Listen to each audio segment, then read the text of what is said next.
comment se calcule la rentabilité de votre opération immobilière? Je vais vous donner la réponse de notre calcul dans cette vidéo.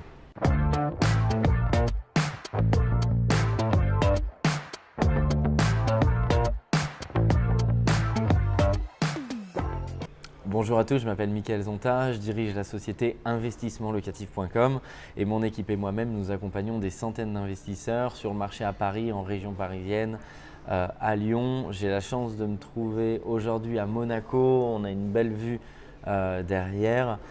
C'est un marché qui est explosif pour le marché immobilier, c'est plutôt un bon endroit pour parler d'immobilier à Monaco. Et moi je voudrais plus précisément vous parler de la rentabilité d'une opération, comment est-ce que ça se calcule, qu'est-ce que ça veut dire et quels sont les facteurs que je dois prendre en compte. La première chose, c'est que pour calculer facilement la rentabilité, puisque c'est ce qui va permettre en fait de déterminer d'une opération à l'autre quelle est la plus rentable, est-ce que c'est intéressant ou pas par rapport au seuil que vous vous êtes fixé et par rapport à la ville dans laquelle vous investissez pour savoir quelle est la moyenne de cette ville et si vous vous situez au-dessus ou en dessous de cette moyenne dans la zone géographique dans laquelle vous voulez investir.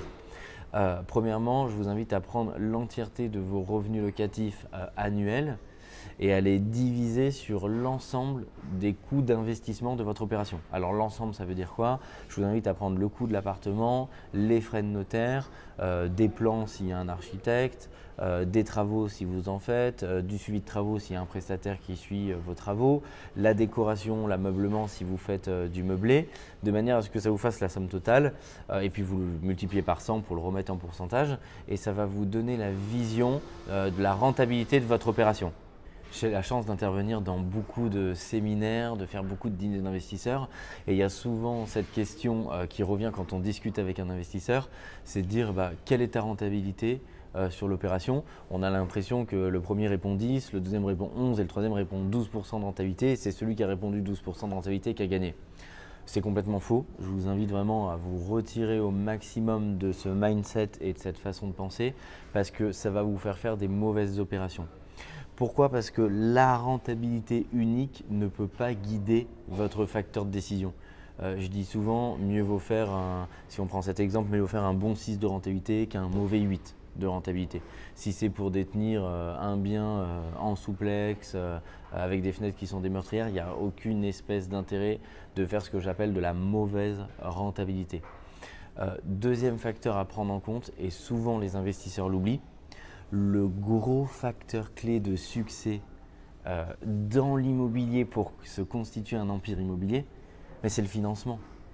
Et je dis souvent, quelle est la vraie rentabilité de l'immobilier? Aujourd'hui, si on prend un exemple lambda, quelqu'un qui a investi à hauteur de 200 000 euros, qui par exemple met 20 000 euros d'apport et utilise le leverage, lève en banque 180 000 euros, il va se retrouver au bout de 20 ans propriétaire de ce bien-là.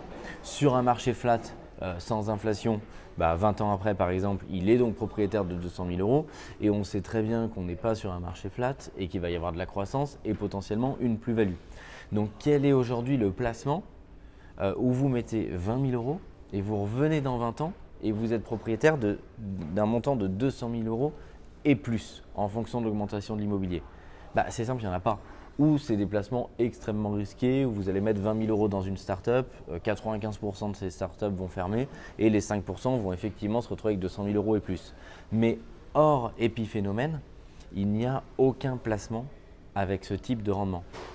Et quel est le lien avec la rentabilité? Le calcul de la vraie rentabilité, c'est l'effet de levier que vous avez en banque. C'est ça qu'il faut prendre en compte. Moi, je vous invite à calculer la rentabilité avec effet de levier. Et dans ce cas-là, on n'est plus du tout sur des taux de 5, 6, 7, 10, 15, on est sur des taux de rentabilité énormes. Et c'est vraiment ça qu'il faut garder en tête. Et je vais même prendre un exemple très factuel. Quelqu'un aujourd'hui mobilise 20 000 euros d'apport pour les mettre dans son opération. Quand il va percevoir par exemple 12 000 euros de loyer annuel, puisque j'ai pris un exemple d'une opération à 6%, ça va rapporter 12 000 euros de loyer à l'année pour 200 000 euros investis. Ça, le calcul fait 12 000 euros divisé par 200 000 fois 100, ça fait 6% de rendement. Donc, il va avoir mobilisé 20 000 euros. Il va encaisser 12 000 euros par an. On va dire, pour respecter la règle, que dans ces 12 000 euros, il y a 2 000 euros d'intérêt et pour faire des chiffres ronds et 10 000 euros de capital amorti. il vient de s'enrichir de 10 000 euros, puisque c'est la fraction de 10 000 euros sur le bien qu'il a remboursé et qui aujourd'hui lui appartiennent. Donc il a mobilisé 20 000 et à la fin de la première année, il a déjà gagné 10 000 euros. Ce sont des faits, c'est factuel. Je mets 20, fin de la première année, je gagne 10, ça fait 50% de rendement. Et je pense que la manière dont les gens calculent la rentabilité en disant je fais 1, 2, 3, 4, 5, 10, 15% de rentabilité, mais c'est complètement faux et c'est absurde de calculer la rentabilité de cette manière-là. Il faut le calculer avec l'effet de levier de la banque. Sinon, ça n'a pas de sens. Ça n'a aucun sens. Et maintenant, on va prendre un autre exemple. J'ai toujours ces 20 000 euros au départ, je les mets en bourse. On va dire que la personne en bourse a très bien investi et a généré 20% de rendement à l'année, ce qui est énorme et ce qui est un excellent placement. Il avait investi 20 000, il a fait 20% de rendement, ça fait 4 000 euros de plus-value latente ou non s'il les a retirés avant fiscalité, mais ça reste 4 000 euros versus celui qui a utilisé l'effet de levier vient de s'enrichir en capital de 10 000 euros sans rien faire, sans effort et en continuant son rythme de vie. Et trop de personnes dans le calcul de la rentabilité se figent en disant je fais 10% de rentabilité, c'est mieux que celui qui a fait 5% de rentabilité. Ce que je veux que vous ayez également en tête, parce que je pense que c'est très important, c'est quelle est la valeur de ce que je détiens. Et je prends souvent un exemple de quelqu'un qui vous dirait j'ai un parking qui tourne à 10% de rendement. Si la valeur intrinsèque de ce parking vaut 10 000 euros, ça veut dire que sur le placement à 10%, cela va lui faire un gain de 1 000 euros. Versus quelqu'un qui vous dit je fais 5% de rendement, mais sur un bien à 200 000 euros, ça fait 10 000 euros de gain, soit 10 fois plus, alors que le rendement est 2 fois inférieur.